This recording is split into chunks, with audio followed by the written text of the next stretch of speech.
여기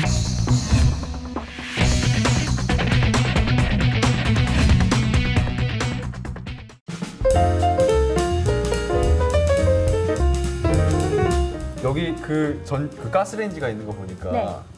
중탕으로도 지금 만들 수 있는 네, 거예요? 가능하죠. 어떤 차이가 있는 거예요? 중탕으로 했을 경우는 이제 좀 더 뭘 프로페셔널 할 수 있어요. 더 전문적일 수 있어요. 이거 네네. 같은 경우는 이제 이렇게 표면이 이렇게 예쁘진 않아요. 네네.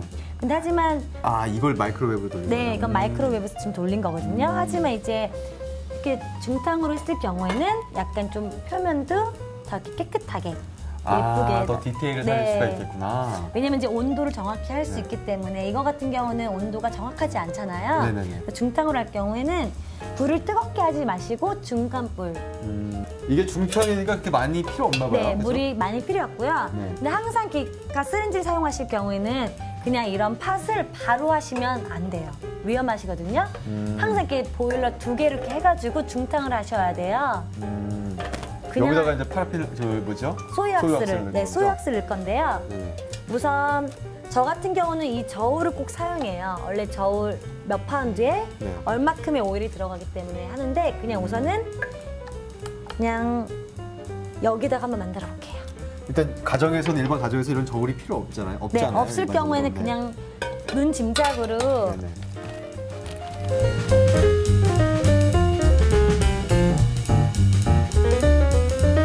중간물에 이렇게 놔주세요. 이거 다 녹을 때까지 그냥 네. 계속 있어야 근데 돼요. 약간 마이크로웨이브가 좀 빨라요. 이건 약간 하는데 좀 시간이 걸려요. 한 10분에서 15분 정도 걸릴 수도 있고 왁스 양에 따라서 이게 다 녹아야 되기 때문에. 네. 자, 지금 마이크로웨이브하고 이제 중탕하는 것들이 식을 때까지 좀 기다려야 되는데요. 이 막간을 이용해서 유용한 정보를 몇 가지 알려드리도록 하겠습니다. 어떤 걸 소개시켜 준다고요? 제가 지금 말씀드리고 싶은 거는요. 많은 사람들이 초를 사용하실 때 나 이 초 너무 아까워, 쓰기 너무 아까워 하시면서 그렇죠, 그럴 때 많죠. 진짜 한 30분만 켜고 꺼버리는 경우가 있어요. 네네. 그러면 오히려 초에 사용하시는데 별로 좋지 않으세요. 왜냐면 왁스가 녹을 때 이렇게 녹아요. 그렇죠, 가운데 쪽부터 네, 녹죠. 가운데부터 녹게 되는데 만약에 내가 이 초를 아껴 써야지 하면서 그냥 30분만 켜고 뭐 한 1시간만 켜고 끄게 되면요. 초가 이 겉에 가장자리까지 타지 않고 이 중간만 뻥 뚫려서 이 겉에는 하나도 사용하지 못하고 중간만 뚫리는 터널 현상이 나타나요. 제가 그렇거든요. 제가 그래서 안에만 이렇게 가운데만 이렇게 네. 해야 되는 거예요. 그래서 맨날 이렇게 겉에 그 가장자리에 있는 거 계속 이렇게 뜯어가지고 네, 뜯어내요. 뜯어서 그럴 넣고 경우도 있고 그러는데. 또 가운데만 그래서 쓰게 되면 이 초 심지가 안에 닿아가지고 네네. 쉽게 꺼질 수가 있어요. 초가 오래 타지 못하고 이렇게 들어가서 꺼지는 그렇죠. 경우가 휘죠, 있어요. 계속. 네. 그러면 그런 걸 방지하려면은 키시면 2시간 정도는 켜시는 게 2시간? 네, 왜냐면 처음에 초를 사용하실 때 2~3시간 정도는 켜주셔야지 이 초가 자연스럽게 이렇게 타면서 똑같이 이렇게 내려가요. 아니 그럼 이렇게 내려간 다음에 그 다음에 사용할 때도 2시간 동안 네, 켜놔야 이렇게 돼요? 오랫동안 키시면 좋아요. 오히려 그게 초는 더 오래 가요? 네, 초는 오히려 키면 킬수록 더 오래 깨끗하게 쓸 수 있어요. 전략적으로.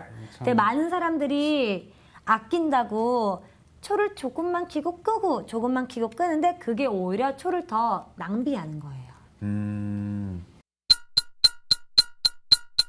자, 이제 10분이 지났어요. 네, 이제 10분이 지났는데 어떤 향 좋아하세요, 진구 씨는? 저는 아까 바닐라 괜찮더라고요. 바닐라요? 그럼 바닐라를 한번 넣어볼게요. 바닐라 오일이에요. 이거를 대충 그 정도 양이면? 네, 넣고 만약에 온도계가 있고 저울이 있으신 분들은 네네. 그 펄 왁스, 그러니까 왁스 그램마다 10%가 넘지 않게 하시면 돼요. 10%? 네, 모든 이렇게 오일 같은 경우 10%가 넘게 되면 네네. 오일이 너무 많으면 나중에 초를 붙였을 때 불이 이렇게 불이 확 붙을 경우가 있어요. 오일이 너무 높을 경우. 그러면 그 그람 수를 굉장히 네. 일반 집에서는 좀 네. 정하기가 좀 그렇겠네요. 그러니까 이제 일반 집에서 이렇게 했을 경우는 초 너무 이렇게 오일 막 다 향 진하게 할래 많이 넣는다고 좋은 게 아니에요. 그렇다고 향이 진한 것도 아니고요. 오히려 그냥 이렇게 냄새가 살짝 날 정도로 살짝 날 듯 말 듯 하는 게 오히려 더 안전해요. 지금 이렇게 자기가 좋아하는 향을 넣었을 경우 넣고 나서 다시 5분 정도 있다가 이런 심지를 넣는 거예요. 이 심지를 이 안에 집어넣습니다. 네. 그럼 이렇게 넣어주시고 심지가 움직이잖아요. 그러면 그렇죠. 집안에서 이렇게 사용하시는 젓가락 있죠? 나무젓가락. 이 나무젓가락으로 고정시켜주세요. 지지대로. 네. 해주시고 다른 한 젓가락으로 이 가운데가 되게 잠시만요. 이렇게 맞춰주면 됐어요. 아, 그러면 이제 딱 거기 네. 고정이 되는 거구나. 고정이 돼가지고 그 대신 이렇게 이제 초를 다 했을 경우 4시간에서 5시간 동안 움직이시면 안 돼요. 4시간에서 5시간이요? 네. 움직이면 이 안에서 초가 굳어가면서 네. 흔들리면서 이렇게 깨질 경우도 있고 공기가 다 통하거든요. 그러니까 우선 이렇게 이거는 이제 서늘한 곳에 놔두는 네, 서늘한 곳에 놔두셔야지 더운 데 놔두시면 네네. 초가 굳지 않겠죠? 생각보다 굉장히 간단하군요. 네. 얘도 얼추 다 된 것 같아요. 네, 얘도 이제 다 끓었어요. 이렇게 하얀 색깔 초가 심심하다고 느껴지시는 분들이 많으실 수도 있어요. 네네. 그럴 때는 이렇게 컬러 다이가 있어요. 그럼 이렇게 자기가 원하는 색깔, 이건 좀 쉽게 나왔어요. 컬러 이렇게. 다이. 네, 리퀴드로 나온 거거든요. 이거를 자기가 정말 진한 색깔을 원했을 때는 몇 방울 넣어도 되지만 저는 그냥 하나, 둘 이렇게 검은색으로 변했어요. 항상 색소를 넣으실 때는 우선 왁스를 식은 다음에 바로 색소를 넣고 그 다음에 이제 향을 넣는 거예요. 네네. 색소를 넣은 다음에 네. 향을 넣는다. 이렇게 라벤더를 넣습니다. 저는. 얘는 양이 좀 많으니까. 네, 이렇게 넣고 그리고 또 이렇게 휘리릭 섞어주시면 돼요. 향이 골고루 잘 섞여야 되니까 오일이 확실히 유화 전공을 하셔서 유화 설명을 참 잘해주세요. 휘리릭 다 젖혔어요. 그 다음에 준비한 이런 컵에 네네.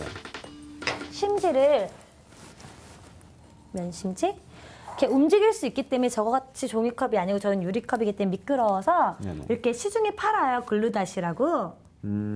글루닷. 네. 아, 글루가 이렇게, 붙은 다 이렇게 돼가지고 굉장히 편해요. 그 중간에 심지를 이렇게 넣습니다. 조심하시고요. 한 번에 부어주시면 좋아요. 야, 이 색깔이. 야, 이 와인잔에 와인 색깔로 이거 캔들을 만들어서 올리면 잠깐 그것도 네, 좋은 아이디어. 괜찮겠네요. 네. 이제 이것도 똑같이 저 캔들과 같이 이제 한 곳에 서늘한 곳에 놔두시면 한 4시간, 5시간 있으면 이제 굳으면 이제 4시간, 초가 5시간. 완성되는 거죠. 그리고 이제 일반 지금 보신 것처럼 캔들을 저렇게 저는 제가 판매하는 저 컵이잖아요. 네네. 근데 집에 이제 이런 머그컵 같은 거 요즘 유행하는 이런 모양의 네네. 머그컵이나 뭐 다른 컵들 종류가 있으실 거예요. 그럼 똑같이 이제 이렇게 팥을 이용하셔서 캔들을 담으셔도 되고요. 아니면 종이컵으로 이용해서 전자레인지를 통해서 만든 캔들을 여기다 부으셔도 똑같이 사용하실 수 있으세요. 아니 사실 뭐 그냥 이대로 써도 되지. 아 근데 또 종이니까. 네, 근데 이대로 사용해서 찢으시면 이 모양이 나오는 거예요. 그럼 이것도 네. 찢어야 되는 거예요? 그래서 제가 이거를 찢어드릴 수 있어요. 지금 바꿨거든요. 이것도 다 만들어진 거거든요.